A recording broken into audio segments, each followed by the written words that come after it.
Kamusta? Anong sabong gamit mo?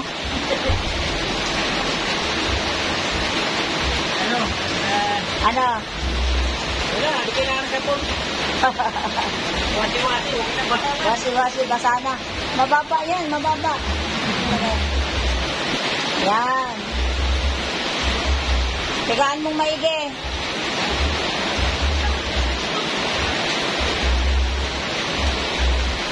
Naglalaba siya kasi umuulan. Diretso ligo sa ulan. So, anong ginagawa mo pa? Naglalaba po sa ulanan. Si Nards Leiteño. Very good ka daw. Good job. Good job daw pa.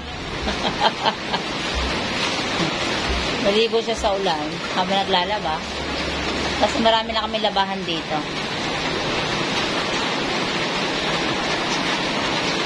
Masarap pa yung maligo kapag umuulan.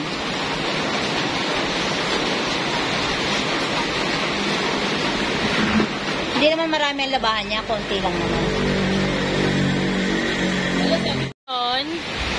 Ang Maria Cecilia naman ang magsasampay dahil si Leonardo Lazarte ay balik. Ngayon, ayan, guys, so nakikita nyo, si wifey naman ang nagsasampay dahil si Nards Leiteño ang taga-Banlaw. Ayan, oo, ang daming binanlawan, no? Grabe.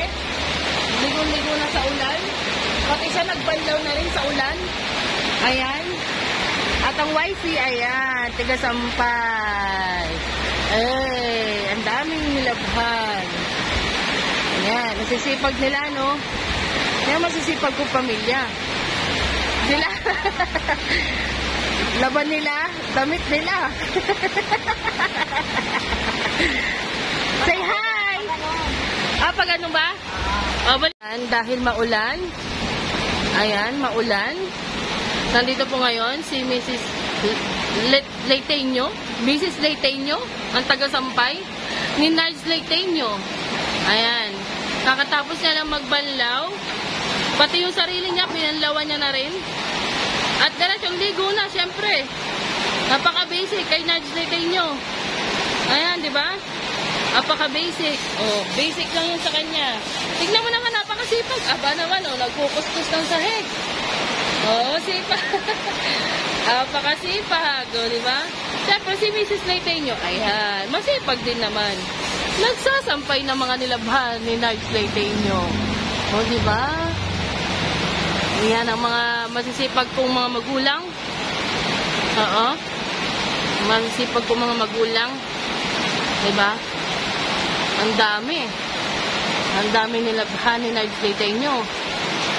Kahit maulan, sige laba. Diba? Ayan. Oh, diba? Kamusta ka naman dyan pa? Mainit. Mainit? Nainitan ka pa niyan? Halata nga, pawis na pawis ka. Pawis na pawis ka sa ulan na.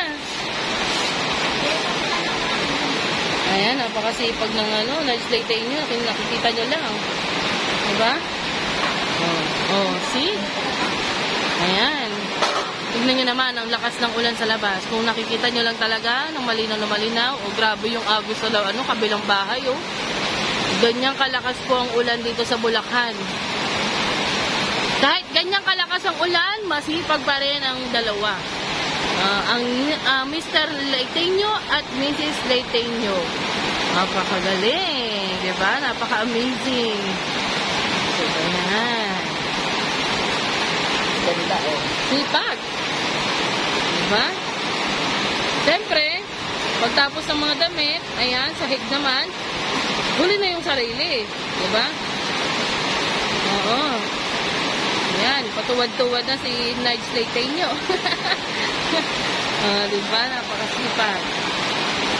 Naku, wag kang humaharap dito pa. Nakikita ang kabundukan ng ulo.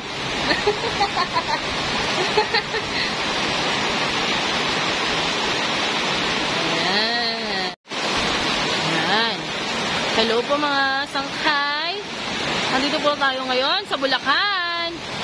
Oo, umiwas tayo sa baha, pero hindi tayo nakaiwas sa malakas na ulan. Yes, mga sangkay. Oo, ayan, ang lakas po ng ulan, no? Yung motor hindi na naipasok. Oo, bumigla ang ulan. Sobrang lakas.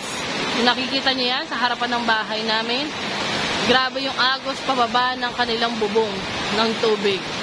Oo, ganyan po siya kalakas dito, mga sangkay. Ayan. Hanggang doon, ayan po, oh. Grabe, buti na lang hindi kami binabaha dito. Oo, shoutout sa Bulacan, Santa Maria, Bulacan. Napakaganda at napakatahimik. Hindi bahain. Oo. Ayan. Kita nyo? Ayan po ang aming street. Oo, ang aming lugar dito sa Santa Maria, Bulacan.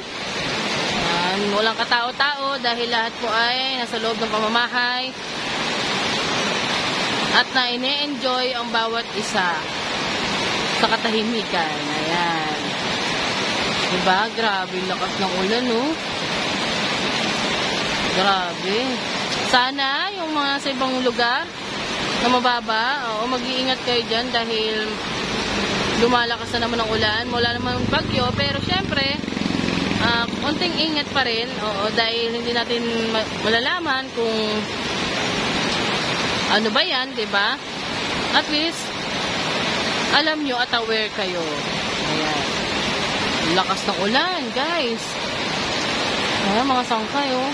Ayan, mga bahay dito sa Santa Maria. Kawawa naman ang motor. Bagong-bago, naligo sa ulan.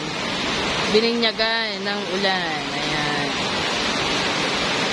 Ayan, mga sangkay. Kung nakikita nyo, si Sangkay, Nards Leyteño. Oo, nanggaling sa kapitbahay. Anong ginawa mo doon? Ha, Nards Leyteño? Meron kang katsismisan, ah. Akala ko babae lang ang chismis. Mga sangkay, yun ay kapwang kasangkay. Oo. Kapwang kasangkay po yun ni Nards Leyteño. Kapwang Bisaya. Ayan. At ayan, kung nakikita nyo, pagtapos makipag-usap sa kapitbahay, naglinis, nagdamo. Apakasipag naman talaga ni Nards Leyteño. Nakikita nyo ba? Ha? Apakasipag, Saan kayo nakakita na naglaba na, nagkuskus na ng sahig, chumismis, nagdamo ng paligid, o diba? Yan. Ayan, mga sangkay, hindi ko na maipaano kasi at nababasa ang cellphone. Pero okay lang yan. At dahil si Nards Leyteño yan, caring-carry yan. O, diba? Napakasipag talaga. Ayan.